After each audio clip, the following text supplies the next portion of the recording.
Have you ever wondered about your true identity? Minsan ba iniisip mo sa sarili mo, sino ka ba talaga?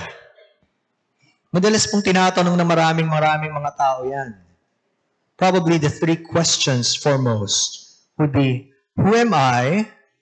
Why am I here? And what is the purpose of my life and everything that's happening? Sino ba ako? Bakit ako naririto? At anong layunin ng buhay ko? At lahat ng mga nagaganap sa aking paligid? Now, there's a bad news. Hindi mo kayang sagutin ang tanong na yan based on your own knowledge or even based on your own observation. Maraming tao sinisikap sagutin ang mga tanong na yon dahil sa kanilang mga obserbasyon, dahil sa kanilang sariling pagkaalam. And so, they end up being frustrated or having so much heartaches. Kulang kasi tayo bilang mga tao para alamin ang malalalim na tanong na iyan.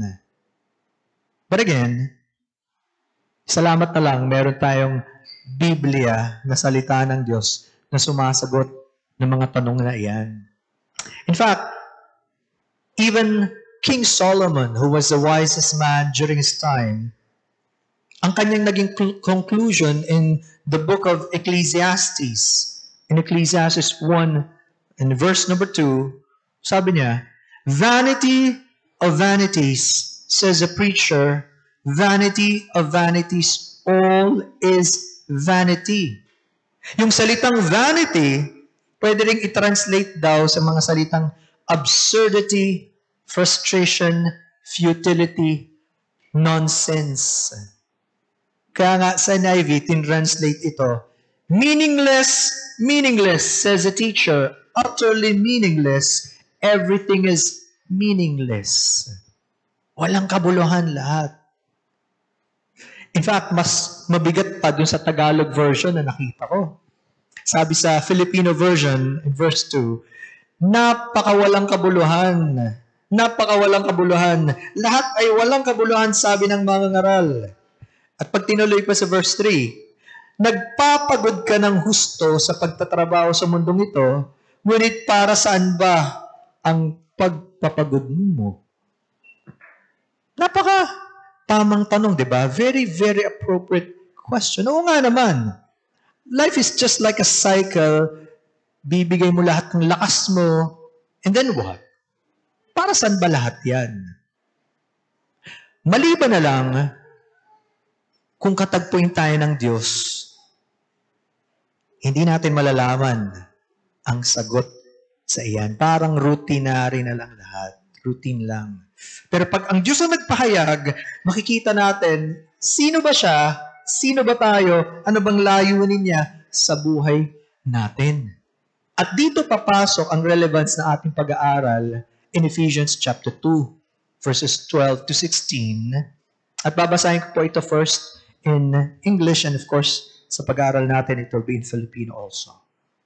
Ephesians chapter 2, verses 12 to 16, it says, that at that time you were without Christ, being aliens from the commonwealth of Israel and strangers from the covenants of promise, having no hope and without God in the world. But now in Christ Jesus, you who once were far off have been brought near by the blood of Christ. For he is our peace, who has made both one and has broken down the middle wall of separation, having abolished in his flesh the enmity, that is the law of commandments contained in ordinances, so as to create in himself one new man from the two, thus making peace. And in verse 16, and that he might reconcile them both to God in one body through the cross, thereby putting to death the enemy. The cross that makes us one. Ang krus na nag-iisa, pinapag-isa tayo o nag-iisa para sa atin. Pwede rin natin ito lagyan ng another title, Our Lives Together in Christ.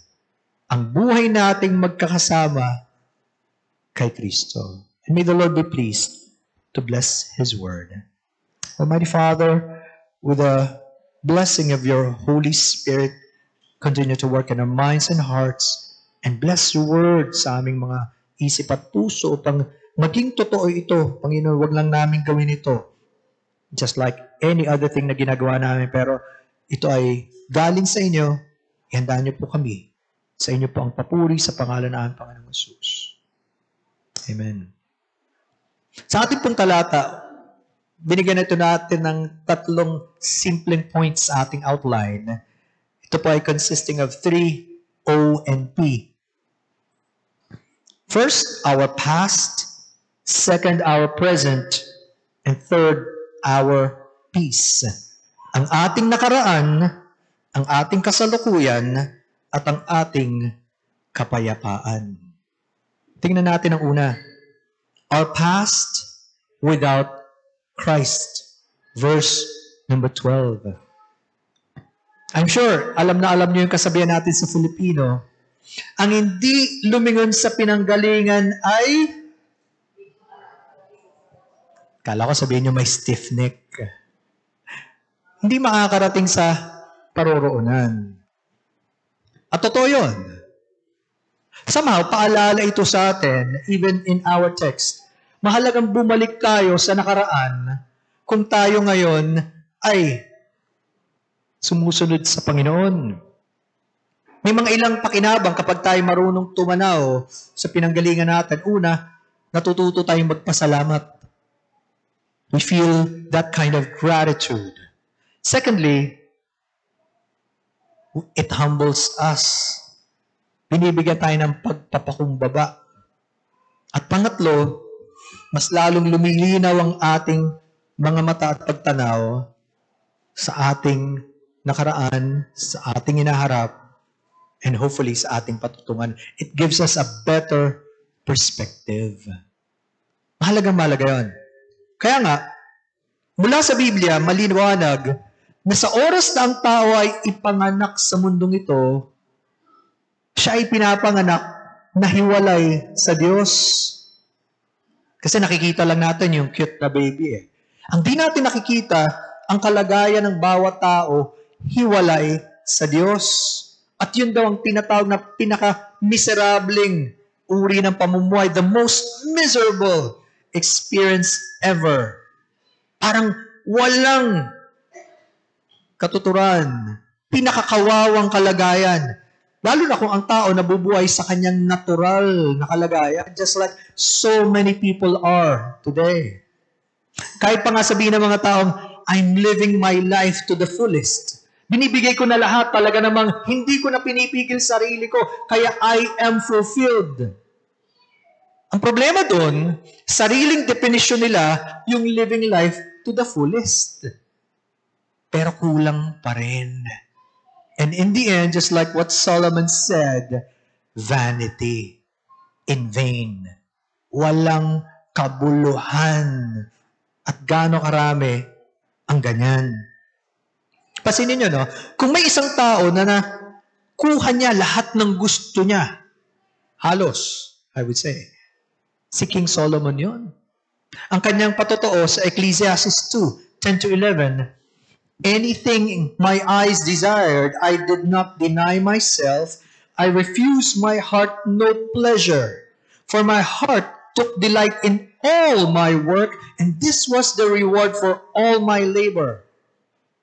Verse 11, yet when I considered all the works that my hands had accomplished, and what I had toiled to achieve, I found everything to be futile, a pursuit of the wind. There was nothing to be gained under the sun. Ginawa ko na lahat. Mayroon akong kayamanan, meron akong karunungan, nasa posisyon ako, lahat ng tauhan ko, gagawin yung sasabihin ko. Pero nung tiningnan ko lahat, para akong naghahabol sa hangin. Chasing of the wind. Ano mangyari kung hinahabol mo yung hangin? Wala. Diba? Empty. That was his testimony. Ganun ang karanasan ng lahat ng mga tao. Pagkatapos na magpagal, at ibigay ang lahat-lahat, hindi na nila alam kung anong gagawin. Madaling nawawala. Kaya nga natural sa mga sobrang yaman na, magtatayo sila ng mga foundations. At hindi masama yon para makatulong. Naghahanap sila ng kabuluhan sa buhay, ng kahulugan. Kulang.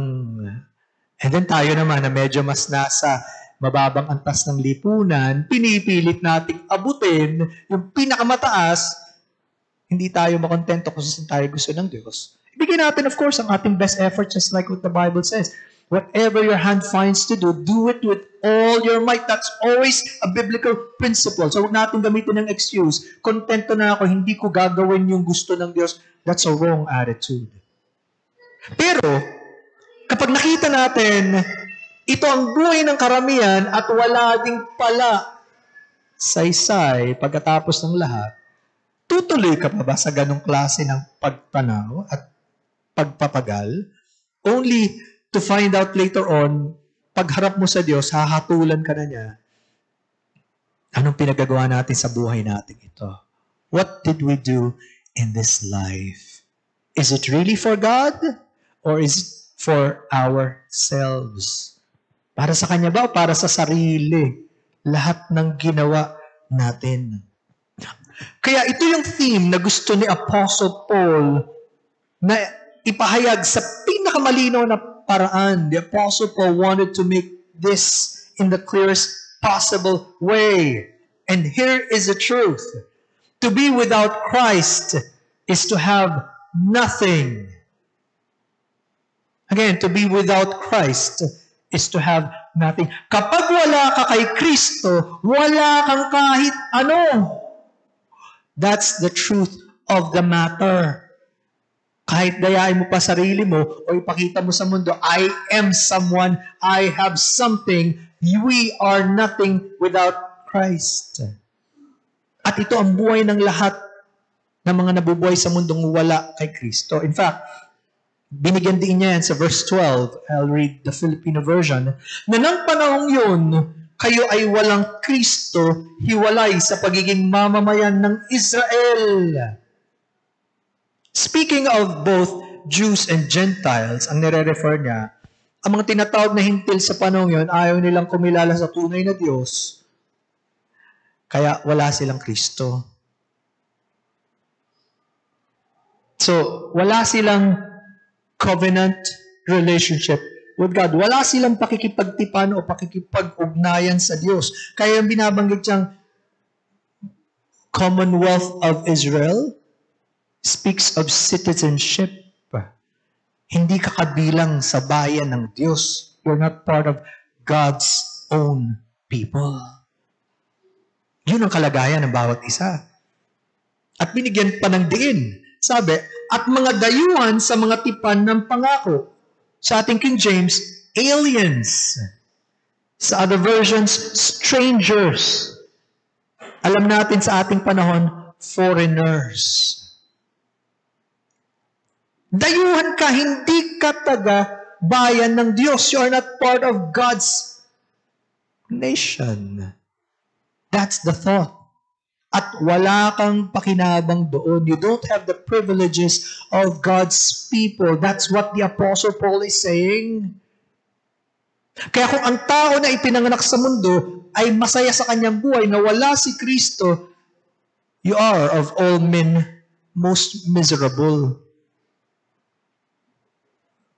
Ginamit yan sa 1 Corinthians, of course, sa mga Christians. Nagsasabing may resurrection. At kung wala palang pagkabuhay na maguli, edi tayo na pinakamiserable. Bakit? Hindi pala totoo si Kristo at kanyang ginawa. Pero ang taong wala si Kristo, pinakamiserable. Sabi pa doon, walang pag-asa, without hope. Paano nyo naman sasabihin na walang hope? Hindi ba lahat ng mga tao nangangarap sa buhay? Bata pa lang, sinasabihan mo na magkaroon ka ng hope, magkaroon ka ng dreams. Pursue mo lahat yan. Lahat tayo, di ba? Positive thinking. Ang problema, ang literal rendition nun, without any proper ground of hope. Pwedeng may pag-asa ka, pero hindi tama ang batayan ng pag-asa mo. It is like sinking sand. Asa ka ng asa. Kanino ka ba umaasa? Sa sarili mo? Sa lahat ng kaya mong gawin? Sa ibibigay ng mundo? O talagang sa Diyos? Lahat tayo gusto natin magkaroon ng pag-asa. Pero pag wala si Kristo, walang totoong pag-asa. Tandaan yan. Hindi pa doon natatapos. Ito ang pinakamasaklap sa lahat. Sabi niya, walang Diyos sa sanlibutan. Without God in the world.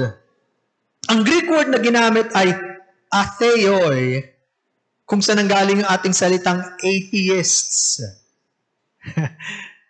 Yung walang pagkaalam sa totoong Diyos. No knowledge of the true God. Kaya it does not matter if you profess to be a Christian, if you do not have the true knowledge of this one and true living God, wala pa rin. Sayang. Hindi nakukuha sa ating mere profession, nakukuha sa pagtotoong pagdating ng Diyos sa buhay natin. He makes all the difference in our lives. At maraming mga tao, sad to say, pinanghahawakan nila yung tagal nila sa church. Pinanghahawakan nila yung pagiging masigasig nila dati. Pinanghahawakan nila na sinusunod ko naman ang Diyos, pero walang Kristo, walang pag-asa, walang Diyos. No wonder so many people are playing religion. Nakakatakot. Hindi nila alam ang kanilang totoong kalagayan. Di ba? Mahirap yung magkaroon ka ng halimbawa isang malalang sakit. Pero mas mahirap kung hindi mo alam na meron kang malalang sakit. At lalo naman pagdating sa Diyos, na hindi mo nakikita ang lala ng iyong kalagayan dahil wala si Kristo, wala kang pag-asa, wala kang Diyos. Wala nang pinakadelikadong kalagayan sa buhay, mga kapatid. So of course, I appreciate everyone. Salamat sa inyong panahon. Nakarating kayo, even though ang mga tao, alam niyo mga tao, talaga namang depende yan, syempre, hindi naman, sabi ko sa mga anak ko, hindi masamang maghanda because we always want to hear the news, what's happening. Kaya mga tao, tinatakot nila sarili nila. Maghanda ka, oo. Pero do you really know what will happen? No, you don't. Habang binibigyan tayo ng Panginoon ng panahon, let's use it, again, for the glory of God. Pero alam nyo, salamat na lang, hindi natapos dun sa ating nakaraan na walang Kristo. Because dinadala tayo sa pangalawang point, our present in Christ. Ang ating kalagayan ngayon, at kung ikaw ay isang Kristiyano na nagtiwala sa Panginoon, nagsisi ng kasalanan, ipinanganak na muli, kasama ka dito. Ito na yung tayo. In Christ, sabi sa verse 13, sabi sa Filipino, subalit ngayon ay na kay Kristo Jesus, kayo na noong una ay malayo, ay inalapit sa pamamagitan ng dugo ni Kristo. Kung dati, wala kang pakialam sa Diyos, binago ng Diyos ngayon. Sabi, ngayon. At yun daw malaking pagkakaiba. Without Christ, in Christ. Wala si Kristo, ngayon na kay Kristo. Siya ang pinakamalaking kaibahan sa buhay ng tao. Hindi kung ano pa man ang iba pa natin pinanghahawakan. At tandaan nyo, mas mahalaga kung sino ka ngayon, kung ikaw ay na kay Kristo, kaysa kung sino ka nung nakaraan. Tandaan yan. Mas mahalaga kung sino tayo ngayon kay Kristo kaysa kung sino ka nung nakaraan. Of course, lahat tayo, marami tayong dark secrets, tsaka yung ating hidden closets in the past. Pero kung ikaw ay humingi ng tawad sa Panginoon at pinatawad ka niya, that's all in the past. Nakaraan na yan. Now, we are in Christ. Sa Panginoong Jesucristo. Again, referring to the Gentiles, na una, lumalayo sa Diyos. At kasama kasi tayo dun eh. We're not Jews, we're Gentiles. Pero, yung dating malayo sa Diyos dahil walang Kristo, ngayon daw, inilapit na ng Diyos sa Kanya. Papaano? Sa pamamagitan daw ng dugo ni Kristo, by the blood of Christ. At kailangan makita natin ng emphasis doon, walang ibang paraan para tayo ay makalapit sa Diyos dahil sa ating kasalanan, kundi sa dugo ng ating Panginoong Hesukristo. Mahalaga yan.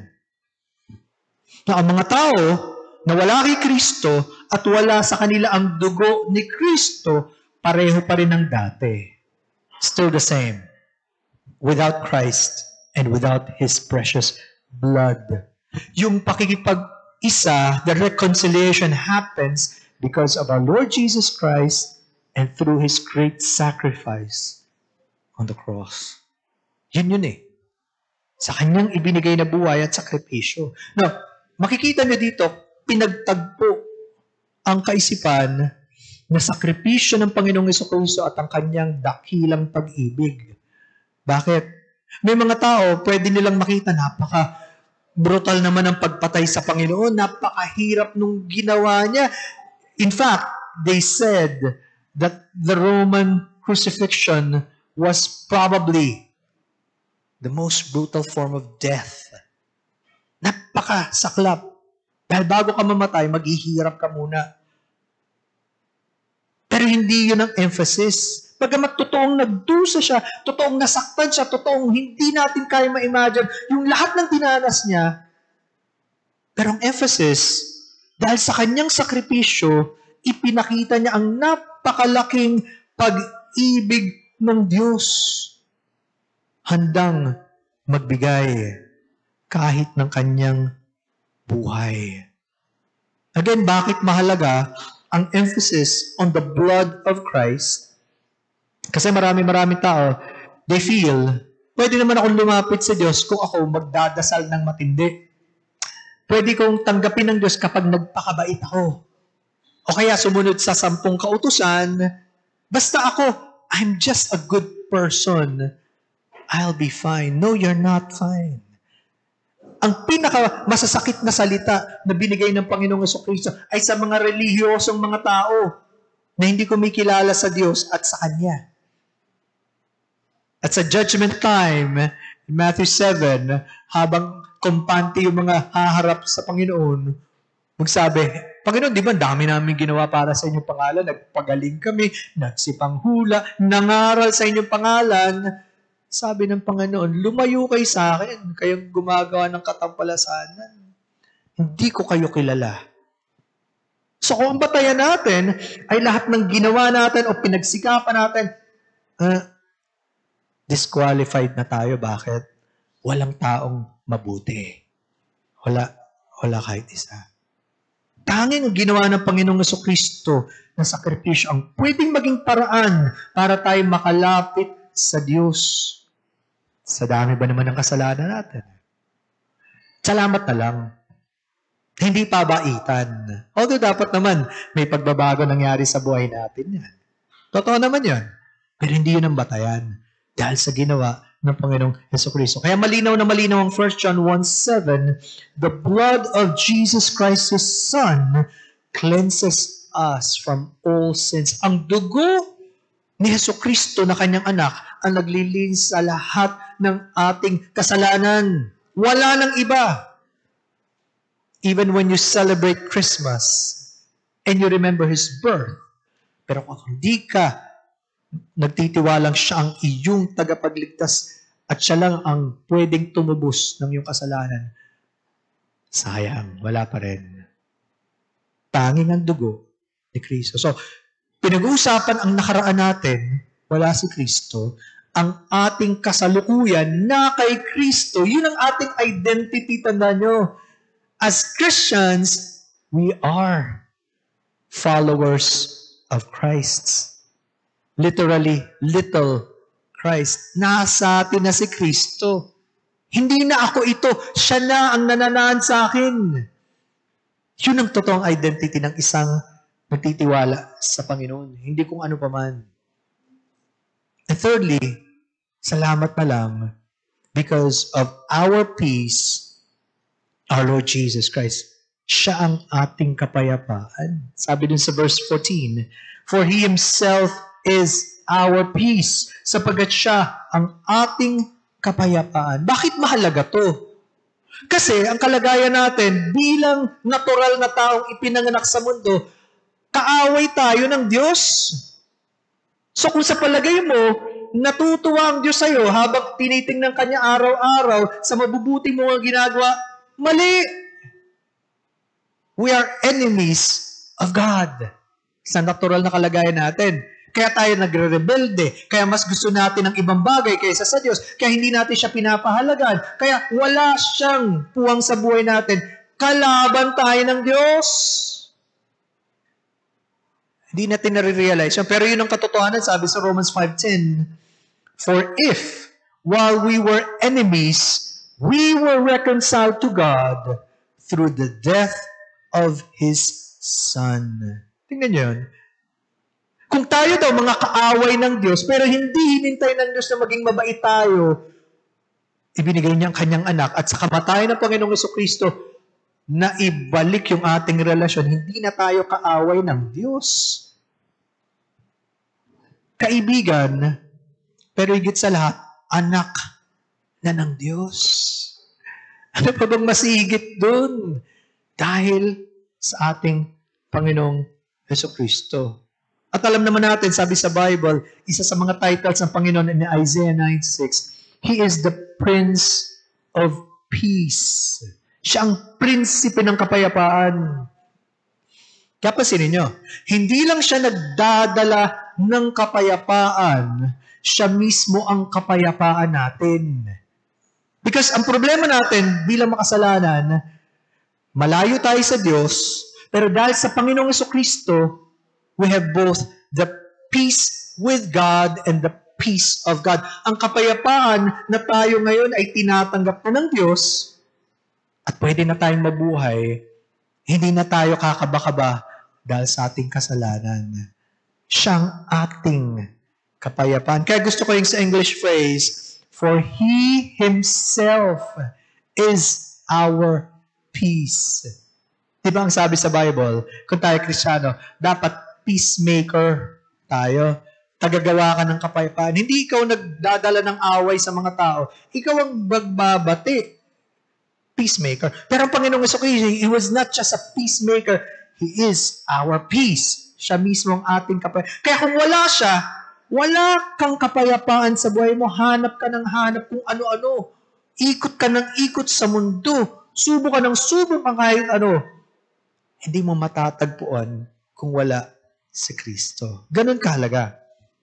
At pansinin nyo, dahil siyang ating kapayapaan, ano ang Kanyang ginawa? Sabi dun sa second part ng Ephesians chapter 2, verse 14, who has made both one and has broken down the middle wall of separation, na Kanyang ginawang pinag-isa ang dalawa at iginiba ang pader na nasa gitna na nagpapahiwalay. Kanina, binanggit, hiwalay tayo sa Diyos. Pero ang binabanggit naman dito, ang pader na naghihiwalay sa mga Hudyo at sa mga Hintil. Kung alam nyo lang, ang klase ng hidwaan na meron ng mga Jews and Gentiles, maintindihan nyo bakit? Para sa mga Hudyo na piniling bayan ng Diyos, ang tingin nila sa mga hindi Hudyo o mga Gentiles, mababang-mababa ang tawag nga nila, aso. Lowly dogs. Ganun kababa, ni hindi nila kakausapin, hindi nila hawakan, diring-diri sila. Ang tingin lang nila, pinanganak lang yan para parusahan ng Diyos. Kami yung hinirang ng Diyos. Ganun kalawa. On the other hand, yung mga Hintil naman, habang tinitingnan na ang mayayabang ng mga Hudyo, galit na galit din sila. Bakit? Kayo lang? Pangalawa, hindi namin intindihan mga pinagagagawa nyo. Lahat ng mga ritual nyo. Kami, hindi kami dyan Napakalaki ng dibisyon. At yun, ang isa sa ginawa ng Panginoong Jesucristo nung siya'y namatay para sa ating kasalanan, tinanggal niya yung pader na naghahati sa atin. Tinuloy pa niya sa verse 15, having abolished in his flesh the enmity, that is the law of commandments contained in ordinances, so as to create in himself one new man from the two, thus making peace. Sa Filipino, na inalis ang pagkakaalit sa pamamagitan ng kanyang laman, kahit kautusan na may mga batas at ang mga palatuntunan, upang ang dalawa ay lalangin sa kanyang sarili ang isang taong bago. Sa ganito'y ginagawa ang kapayapaan. Tanda natin, ang pinagmumula ng pagkagalit ng mga Hudyo sa mga Hentil, hindi sila sumusunod sa kautusan ng Diyos, ayaw nila sa Diyos. On the other hand naman, ang mga Hentil, hindi naman nila nakikita yung kaibahan sa buhay ng mga Hudyo. Pero, sabi dito, sa ginawa ng Panginoong Jesucristo, siya ang nagbayad ng kasalanan ng kanyang mga tinubos. At tinanggal niya na yung ganong penalty. Tandaan nyo, kung tayo magbabayad ng ating kasalanan, hindi mo kayang bayaran kahit mabuhay ka pa ng 100 taon. Bakit ang kasalanan natin sa Diyos na walang hanggan? Kaya nga yung mga taong nagdudusa sa impyerno, habang panahon, hindi nila kayang bayaran. Pero may isang dumating at sabi niya, naganap na, natapos ko na, nabayaran na. Siya ang nagbayad para sa ating kasalanan. So dahil ginawa niya yun, hindi pinag-uusapan ano ang iyong lahi, ano ang iyong edad, ano ang iyong pinag-aralan. Wala iyan sa usapan. Ang pinag-uusapan, sino ka man, pwede kang tubusin ng Panginoong Jesucristo, pwede tayong magkaisa. At yun ang point of verse 16. Sabi dito, that He might reconcile them both to God in one body through the cross, thereby putting to death the enmity. Yun yung title natin eh. Sabi doon sa Filipino, at upang papagkasunduin silang dalawa sa isang katawan sa Diyos, sa pamamagitan ng krus na sa Kanya'y pinatay ang pagkakaalit. Kung tinubos na ng Panginoon at tayo sa kasalanan at pinalaya tayo sa sumpa ng kautusan, wala na ngayong magiging hadlang sa pagkakaisa ng bawat tinubos ng Panginoong Jesucristo. At yung dalawang grupo, pwede niya na ngayong pag-isahin. At ito ang nakakamangha. Sa ginawa ng Panginoong Jesucristo, gumawa siya ng panibagong grupo ng mga tao, yung mga mananampalataya na kabilang sa kanyang iglesia. Part of His church. Tandaan nyo, according to Ephesians 5, ang Panginoong Jesucristo namatay siya para sa kanyang iglesia. At sa kanyang ginawa, bumuo siya ng panibago. Ito yung mga mananampalataya, yung mga Christians, kabilang sa kanyang iglesia. Kaya nga yung mga early Christians daw, ang tawag nila sa sarili nila, third race or a new race, bagong lahi. At totoo naman, tayo ang lahi ng Diyos, bayan ng Diyos. Hindi sila Hudyo, hindi sila Hentil, pero bagong nilalang kay Kristo. Isipin nyo, kung may illustration, meron kang silver, pilak, tutunawin mo. At meron kang lead o tingga.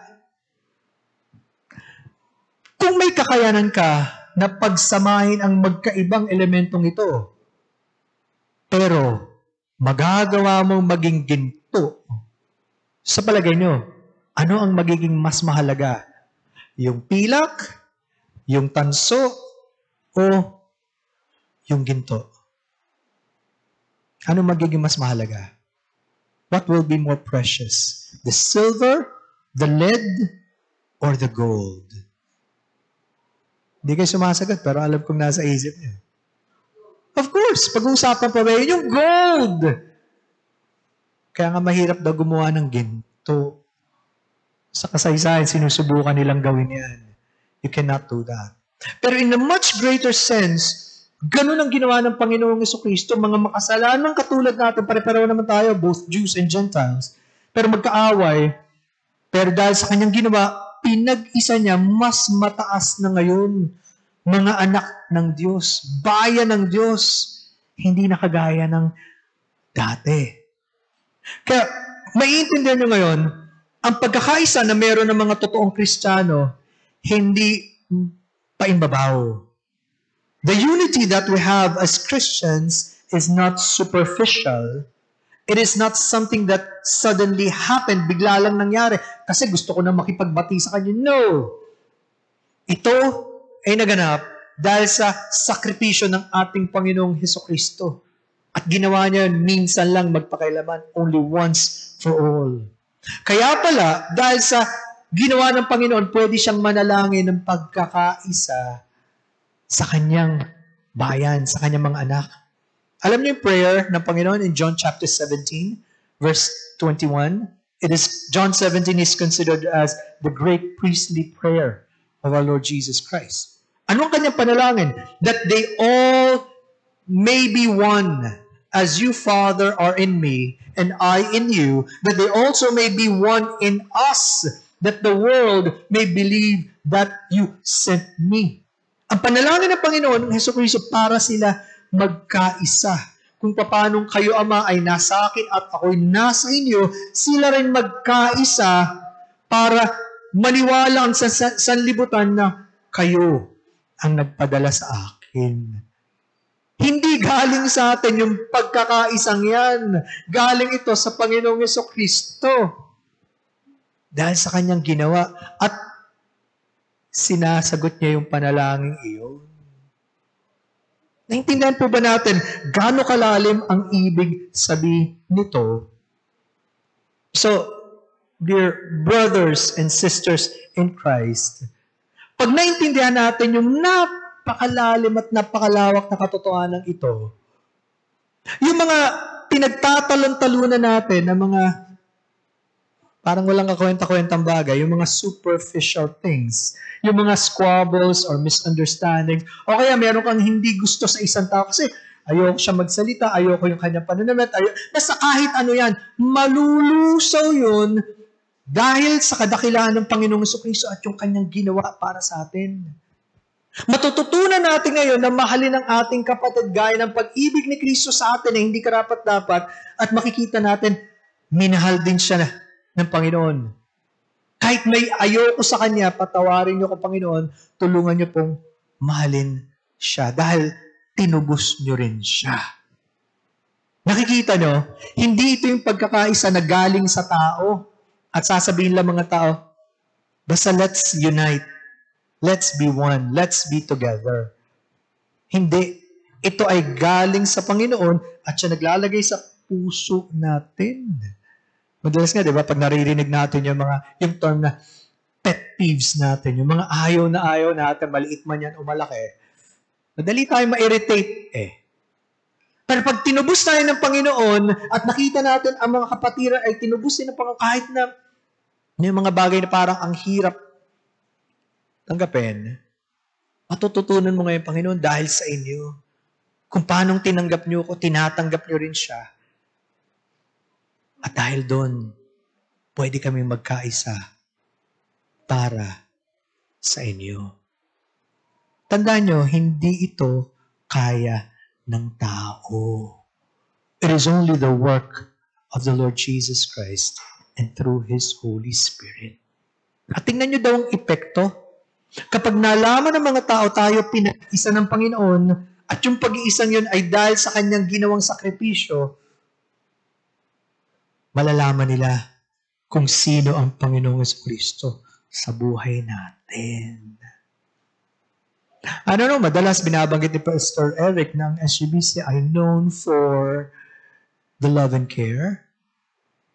Pero how really true is that for each one of us? Is that something that we do kasi kailangan? Is it really something na Kasi lahat sila gumagawa, susunod lang ako. Or is it something na inilagay ng Diyos sa puso natin para tayo pag-isahin and for us to have one mind and one heart towards God's goal? Ganun ba pare-parehong gusto natin? Sabi ni Apostle Paul, I press toward the mark for the prize of the high calling of God in Christ Jesus. At susumikap ako para dun sa isang bagay na gusto ng Panginoon sa buhay ko at gusto ko sana sama-sama tayo. Hindi mo mabubuwag ang ganong klase ng pagkakaisa paggaling sa Diyos. Dumaan man tayo sa mga pagsubok, dumaan man tayo sa mga hindi pagkakaintindihan, dumaan man tayo sa mga sigalot, ibabalik at ibabalik ng Panginoon. At siya ang maluluwalhati, hindi tayo. Sa unang tanong, ikaw ba ay naka kay Kristo na? Kilala mo ba si Kristo bilang iyong Panginoon at tagapagligtas? Kung hindi mo pa siya kilala, wala kang pag-asa. Wala kang buhay na walang gan. Hindi ka kasama sa bayan ng Diyos. Kaya pala mahirap makipagkaisa. Pero kung ikaw ay na kay Kristo, lumalalim ka ba sa pagkakilala sa Kanya at siya ba ang totoong tibok ng iyong puso?